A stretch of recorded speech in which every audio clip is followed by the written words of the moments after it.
ये हम लोग पढ़ते हैं या हम लोगों ने पढ़ लिया है वृत्त के बारे में, रेखाओं के बारे में, त्रिभुजों के बारे में। ये काफी जानकारियां हम लोगों ने कर ली है जो यूपी बोर्ड के कक्षा 6 से 8 तक की के कोर्स में दी गई हैं। एक बार थोड़ा रिपीट करते हैं इनको। का केंद्र ये क्या होता है, पॉइंट क्या होता है। पॉइंट में कोई लंबाई नहीं है, कोई चौड़ाई नहीं है, कोई ऊंचाई नहीं है, ये केवल एक स्थान है। और जब ये चलता है तो इसका रास्ता जो बनता है वो रेखा हो जाती है। रेखा में कोई चौड़ाई नहीं है, कोई ऊंचाई नहीं है, केवल लंबाई है। रेखा दो प्रकार की होगी, एक वक्र रेखा जो टेढ़ी मेढ़ी हो जाएगी, कहीं से टेढ़ी हो जाए ये नहीं मालूम, जैसे ये वक्र रेखा है, जबकि ये चली नियम से है, लेकिन ये सीधी रेखा नहीं है। सीधी रेखा ये है, ये सीधी रेखा है, ये सीधी रेखा है, इसको हम सीधी रेखा कहते हैं, स्ट्रेट लाइन कहते हैं। और समद्विभाजक रेखा केंद्र से होकर जाती है। इन्होंने कहा कि एक लिया ए और बी, इसको हमने दो भागों में बांटा। समद्विभाजक रेखा लंब होती है, ये रेखा समद्विभाजक रेखा रेखा पर लंब होती है, लंब होती है।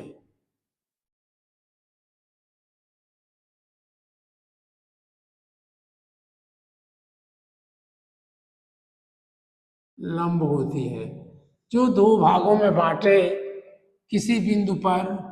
इसको ये दो भागों में कैसे बांटते हो आप, यहां से एक चाप लगाते हो इस तरह, और यहां से भी वही चाप लगाते हो इस तरह लंबाई में, और इसको मिला देते हो, यही कहते हो समद्विभाजक रेखा है। ये यहां से होके जाएगी, जो सर्किल जो चाप हमने लगाया उसका ये एक तरह से केंद्र, केंद्र नहीं है या तो चाप ही, ये यहां से होके जाती है। ये इनका कहना है, और इस पर हम लोगों ने काफी पढ़ लिया है। कोण के बराबर कोण खींचना, ये लगा था, एक दिया गया कोण है ये, कहा इसके बराबर कोण खींचिए। तो हमने क्या किया, यहां लिया एक पॉइंट और एक रेखा बना दी, जैसे ये बनाई गई थी ए बी, या ए इसका नाम लिखा था शायद हमने, ए बी सी।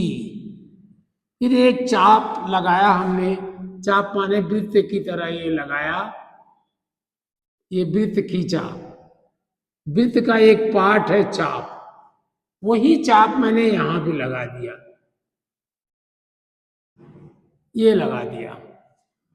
फिर हमने ये चाप यहां से भी लगाया,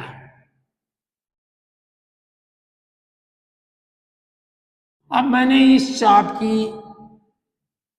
सॉरी ये जो पॉइंट दिया गया था, पॉइंट दिया गया था ये यहां, ये चाप नहीं, ये तो था ही नहीं, था ये था इसके बराबर। फिर मैंने इसको नापा, ये डी पर काटा, डी, और यहां हमने ए हाँ क्या करना था, कोण के बराबर कोण खींचना।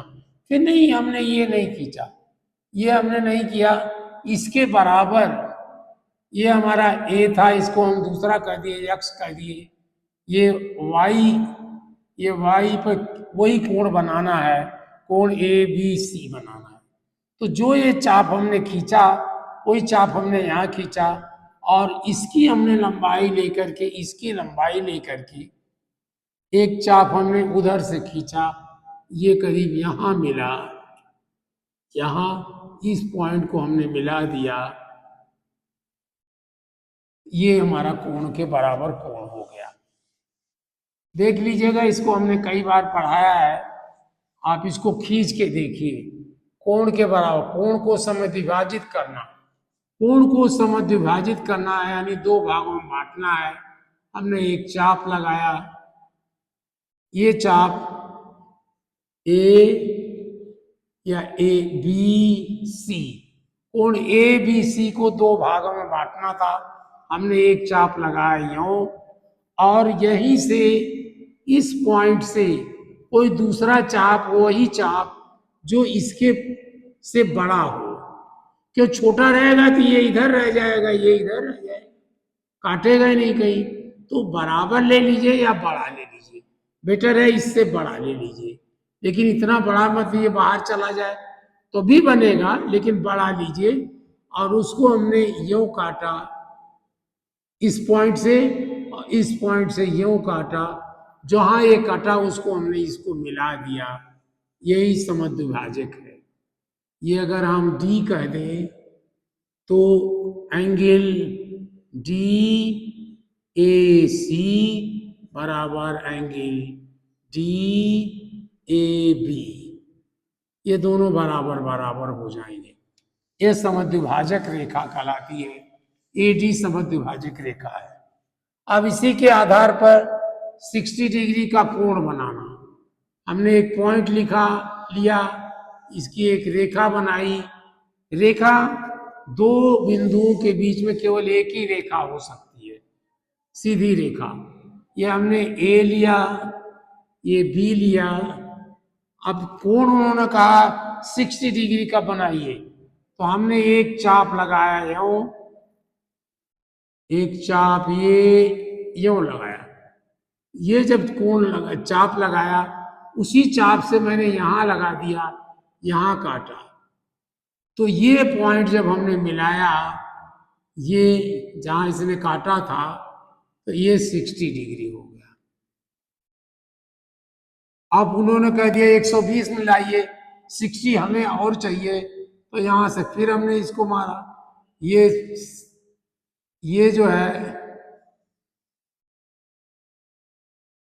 टेढ़ी बन जा रही हाथ से, आप उससे बनाइएगा तो कहीं टेढ़ापन नहीं आएगा। ये 120 डिग्री हो गई, बल्कि और थोड़ा इधर जाएगी, ये यहां जाएगी, तो ये 60 हो गया और ये भी 60 हो गया। तो B A C, angle B A C बराबर 60 degree, angle C A D है बराबर 60 डिग्री, और दोनों को हम जोड़ दें तो एंगल क्या कहलाता, एंगल बी ए डी बन जाएगा, बी ए डी बन जाएगा। ये बी ए डी बराबर 120 डिग्री। अब एक बार 60 और खींचिएगा तो ये यहां चला आएगा, सीधे सीधे 180 हो जाएगा, और लगाइएगा, इस तरह सब बढ़ता जाएगा, 60 डिग्री बनेगा ये। आप कह रहे हैं 30 डिग्री खींचिए, हमने ये 60 डिग्री पहले बनाया, फिर इसी को दो भागों में, यहां से एक चाप लगाया, यहां से लगाया एक चाप, यहां एक चाप यहां लगाया, और दोनों को मिला दिया, ये 60 डिग्री, ये 30 डिग्री हो गया। अब कह रहे हैं 90 डिग्री बनाइए, तो हमने पहले क्या किया, पहले 60 डिग्री बनाया, ये चाप लगाया, फिर इसमें ये 60 डिग्री उसी चाप के बराबर लगा के काट दिया, तो ये 60 डिग्री जैसा ऊपर आपने देखा था 60 डिग्री बना। अब एक हमने और लगाया, तो ये भी 60 बना, जैसा अभी हमने किया था।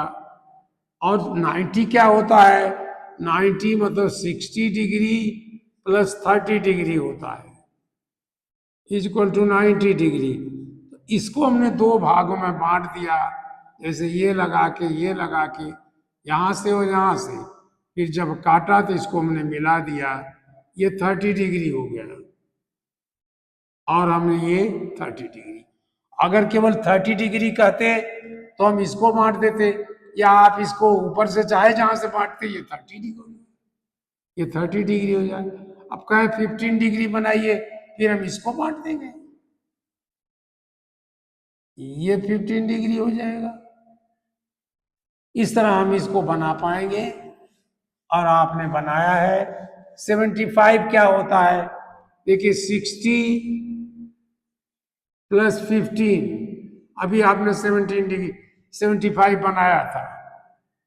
पहले हमने ये पॉइंट लिया, ये रेखा खींची, फिर हमने ये बनाया, इसमें से इसके बराबर हमने दूसरा चाप लगाया, ये बी यहां था,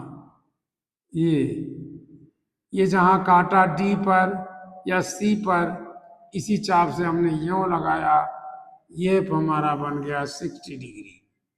60 डिग्री। अब 75 डिग्री कह रहे हैं, 15 डिग्री और चाहिए, अभी तो बनाया था, हमने भूल गया। ये किया हमने, ये चाप लगाया यूं, ये 60 डिग्री बना, ये चाप यहां से आया था, 60 डिग्री बना, ये 60 बना, ये भी 60 बना, और इसको मैंने 2 पार्ट में बांट दिया, इधर से लगा के इधर था, कहां से, यहां से लगाइएगा, यहां से, और उसी से आपने यहां से लगा दिए, तो ये और ये मिल करके इसको हमने मिलाया, ये 75 डिग्री। तो इस तरह आप खींच लोगे, खींचिए तभी आपको अनुभव होगा। हम बोर्ड पर नहीं खींच पा रहे हैं। रेखा के समानांतर रेखा खींचना, एक रेखा दी गई है, उसके समानांतर रेखा खींच गई। एक तरीका तो ये है, ए बी लीजिए, ए बी के आगे एक आप किसी भी से एक त्रिज्या से एक वृत्त बनाइए, हल्का सा यूं, यहां से भी एक वृत्त बनाइए, और देखिए इसका स्पर्श बिंदु जहां से है, दोनों को मिला दीजिए आप, यह समानांतर रेखा हो जाएगी। दूसरा तरीका, ये समानांतर रेखा दी गई है और यहां से खींचना है समानांतर रेखा, तो आपने ए भी दिया है, कहने का मतलब आपने इसके किसी पॉइंट से मिला दिया, ये आप समझिए कि ई से मिला दिया। अब ई से हमने एक ये बनाया, यहाँ सी आया और यहाँ डी आया, ये डी आया पॉइंट। अब हमने सी और डी को मिला दिया, और इस पॉइंट से भी मैंने वही खींचा था, जो ए सी खींचा था वो यहां से भी हमने खींचा था। अब इसको जब मिलाया तो इस पॉइंट को, ये जो पॉइंट दिया गया था, ये कोई point A B C D, E ले लीजिए, ई से भी इसके बराबर आपने ये खींच दिया, पहले इसके बराबर खींचा था आपने, फिर इसके बराबर खींचा, तो ये काटेंगी, और इसको जब आप मिला दोगे, सॉरी इसको नहीं, इसको आप मिला दोगे, ये पॉइंट ई यहां था, तो ये समानांतर रेखा हो जाएगी। ये हमने आपको बताया था करके, करने के मतलब देखिए, ये ए भी दिया है, ये पॉइंट ए दिया है, ये इसको मैंने मिलाया, इसको मैंने मिला दिया, ये पॉइंट एक्स दिया है, ए एक्स हो गई, और ये कोई रेखा है जो भी, जिसका नाम लिखिए, यहां से मैंने एक चाप लगाया इतना बड़ा, वही चाप हमने यहां से लगाया इतना बड़ा, यहां से गया, और ये चाप यहां से गया, फिर हमने ये चाप यहां पर आके काटा, इस चाप से हमने इसकी दूरी लिया, ये जब इसकी लिया,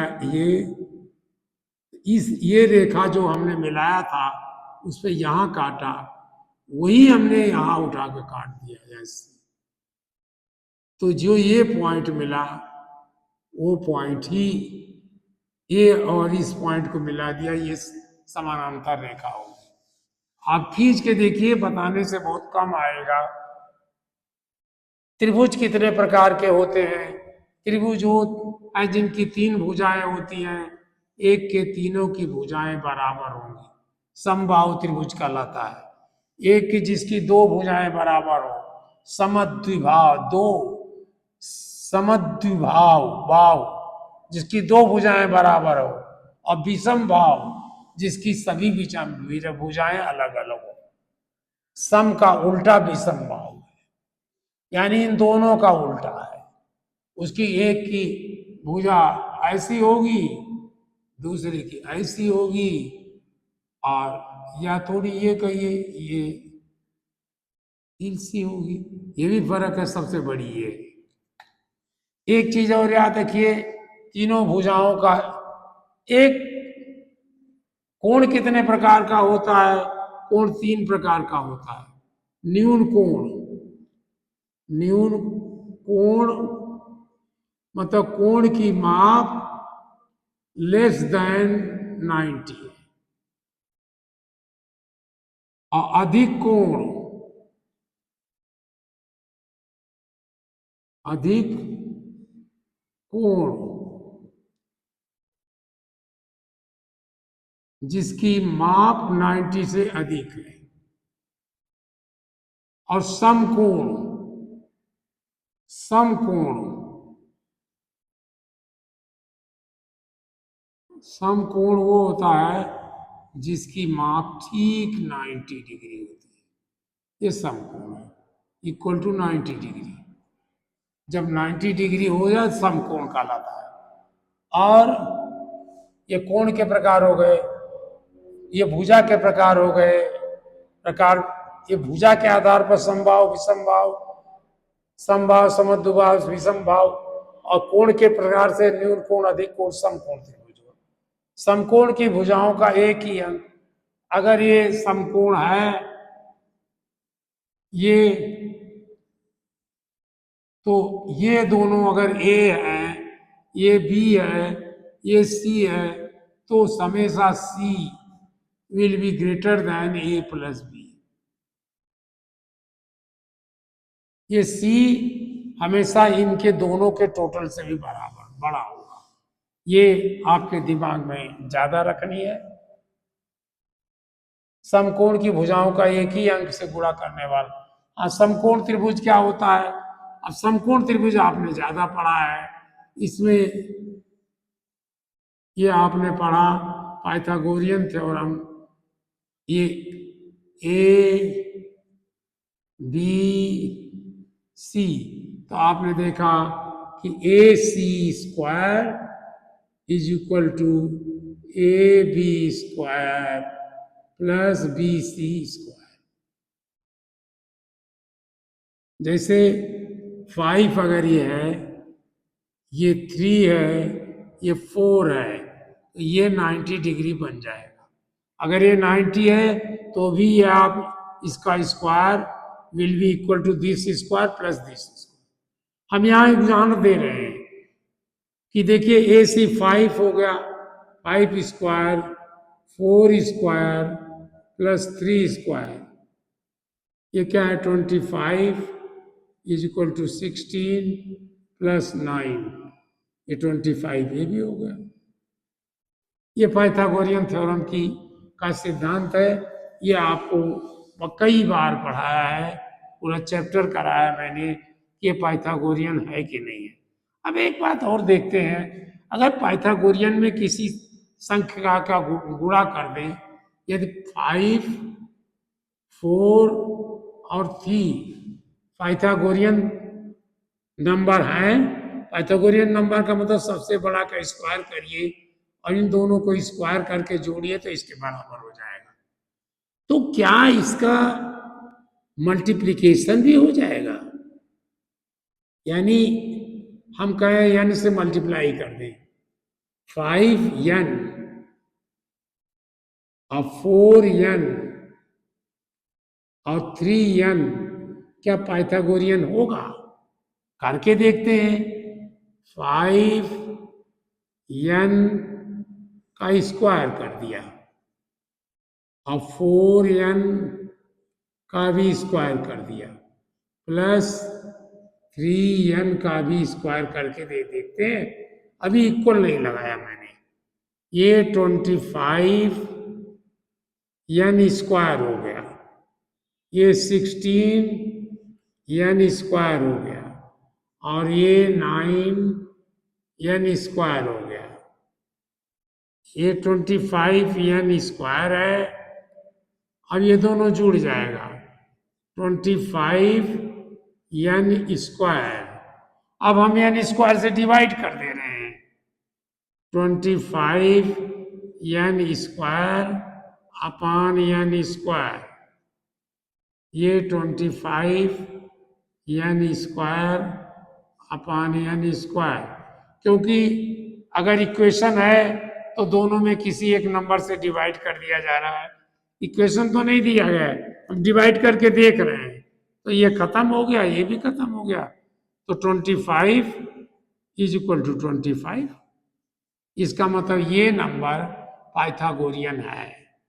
तो कहने का मेरा मकसद ये था, आप समझे या नहीं समझे, पाइथागोरियन नंबर अगर है यानी बड़े का स्क्वायर दोनों छोटे के स्क्वायर के बराबर हो जाए तो ये नंबर पाइथागोरियन है। अब आप देखिए 5 में 2 का मल्टीप्लाई कर दीजिए 10, 2 का सब में कर दीजिए 8, ये 6। देखिए पाइथागोरियन है कि नहीं। सबसे बड़ा क्या है 10, 10 स्क्वायर या ब्रैकेट अब क्यों लगाया 10 स्क्वायर, ये 8 स्क्वायर प्लस 6 स्क्वायर, ये 100 हुआ, ये 64 हुआ, ये 36 हुआ। ये इक्वल है, इक्वल यहां से हुआ तो इक्वल यहां से है। तो ये पाइथागोरियन नंबर है। इसका मतलब पाइथागोरियन नंबर जो है यानी बड़े का स्क्वायर दोनों छोटों के स्क्वायर के योग के बराबर होता है। ये पाइथागोरियन नंबर है। अगर ये नंबर सी है, ये ए है, ये बी है, तो C square will be A square plus B square. अगर ये हो जाए तो पाइथागोरियन नंबर कहलाता है। और ऐसी दशा में एक अगर त्रिभुज बनाओगे तो ये त्रिभुज 90 डिग्री होगा, कंप्लीट 90 डिग्री होगा।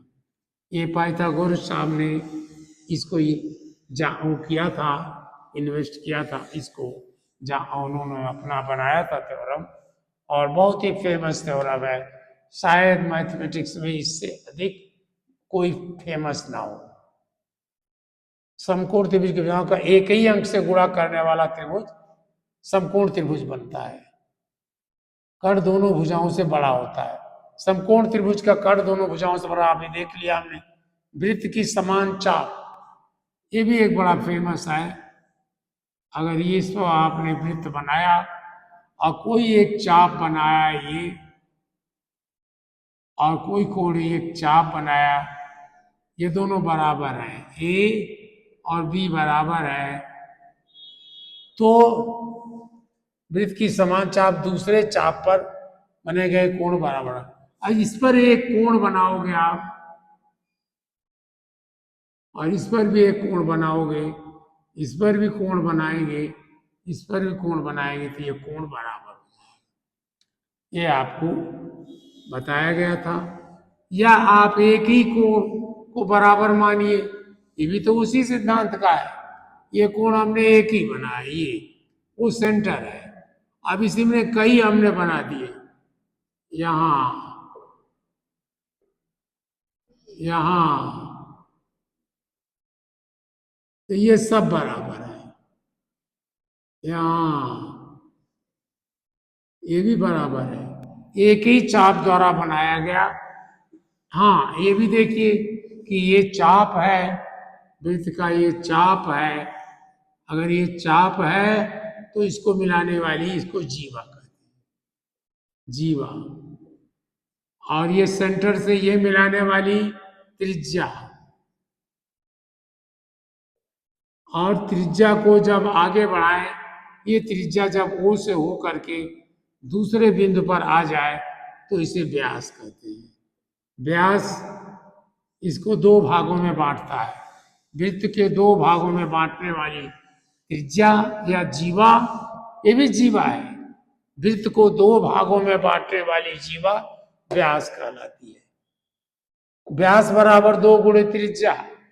देखिए ये है, ये सेंटर है, इसको त्रिज्या आर है, और हमने अगर यहां से यहां तक खींचा तो आर ये भी हो गया, क्योंकि आर से ही हमने वृत्त बनाया था। इस आर की दूरी लेकर हमने ऐसे ऐसे घुमाया था, ये भी आर हो गया। तो ये कितनी हुई? व्यास बराबर 2r, मतलब 2 इंटू रेडियस त्रिज्या। ये व्यास द्वारा वृत्त बनाएगा को। हाँ, एक बात और आती है, वृत्त को के ऊपर कोई कोण बनाइए, व्यास द्वारा बनाइए, तो ये 90 डिग्री होता है। ये को आपको याद रखना है। एक ये याद रखना है, ये अपने आप बना लोगे आप। एक ये याद रखना है, और एक समकोण त्रिभुज की ये याद रखना है, और समकोण दोनों भुजाओं से बराबर होगा, ये भी आप बना लोगे, कोई बात नहीं है। इसको आप करिए, ज्यादातर करिए। कोण के बराबर कोण खींचिए, समद्विभाजक कोण, और ये दोनों बनाइए। ये करके देखिए तो आपको बहुत मजा आएगा। आप लगेगा कि कितना बढ़िया पढ़ रहे हो आप इसको, लेकिन आपको पढ़ना पड़ेगा। आप खींचिए, कोई दिक्कत हो किताबों में देखिए। हाँ, एक बात जरूर मैंने सोच रहा था कि आपसे कहूं कि अपने आप उदाहरणों को समझिए। जो भी उदाहरण दिए गए हैं बहुत अच्छे दिए गए हैं, किसी भी किताब में दिए गए हैं, वो भी वो लिखने वाले ने बहुत सोच समझ के लिखा है, उसको आप पढ़ाइए। वो इतने सोच समझ के लिखा होगा कि उतना मैं नहीं बोल पा रहा हूं, मैं उससे फेल हो रहा हूं, लेकिन आप उन्हें पढ़िए, उनको समझिए, और जब न समझ पाए तो कुछ मेरा भी सहारा लीजिए, आपको आ जाएगा। उदाहरणों को समझ करके पढ़ना सबसे अच्छी चीज है, और आपको अपने ही पैरों पर खड़ा होना है। इसलिए मैं बार बार यही कहता हूं, चलो बाहुबल आपने छोड़ी पर आई आस, जाके आंगन बहती नदियां, वो क्यों मरे प्यास। जिसके दिमाग में बुद्धि है, किताबों में उदाहरण है, बताने वाले आसपास शिक्षक लोग हैं, वो क्यों फेल होगा? वो नहीं फेल हो सकता। उसको तो फर्स्ट आना है, उसको तो टॉप करना है, और आप करोगे। और जब आप मेरे बारे में जान जाओगे तो आप इस बात को मानोगे कि अपने से पढ़े से सब हो सकता है, और मैंने यही किया है, इसलिए बता रहा हूं। ऐसे नहीं बता रहा हूं किसी से सुन के, मैंने स्वयं किया है, इसलिए बता रहा हूं। और शायद आप मुझे जानते हो, ना जानते हो, तो किसी दिन बताऊंगा, किसी दिन वो भी बताऊंगा, लेकिन धीरे धीरे। अभी बताने की मेरी हिम्मत नहीं हो रही है कि मैं कैसा था, ये मेरी हिम्मत नहीं होती है कि मैं ऐसा था, लेकिन मैं हुआ तो अच्छा हुआ। जो नहीं हो पाया वो तो मैं भूल गया, क्योंकि इंग्लिश की एक कविता है, trust no future how ever pleasant, let the past worried its go, act acting living present, heart within and God overhead. तो आज वर्तमान को सोचिए, भविष्य के बारे में वर्तमान में सोचिए कि मुझे ऐसा चाहिए, मेहनत करिए, लेकिन ये मत सोचिए कि मैं वही हो जाऊंगा, आप उससे बड़े हो जाओगे। और जो चला गया, जितना समय आपने नहीं पढ़ा, उसे जाने दीजिए, अब फिर से पढ़िए, तो आप आगे बढ़ोगे, आप टॉप करोगे, और जब आप टॉप करोगे तो आप मिठाई भेजिए या ना भेजिए, मैं मिठाई खरीद के खा लूंगा। लेकिन मुझे आशा है कि आप हमें मिठाई भेजेंगे, चाहे दुनिया में रहूं या ना रहूं, आप मिठाई एक किसी जीव को खिला देंगे, ये मेरी सुखी होगी, मेरे पास पहुंच जाए। धन्यवाद जी। बस आज शायद इतना ही। देखते हैं कौन सा टॉपिक शुरू करेंगे हम।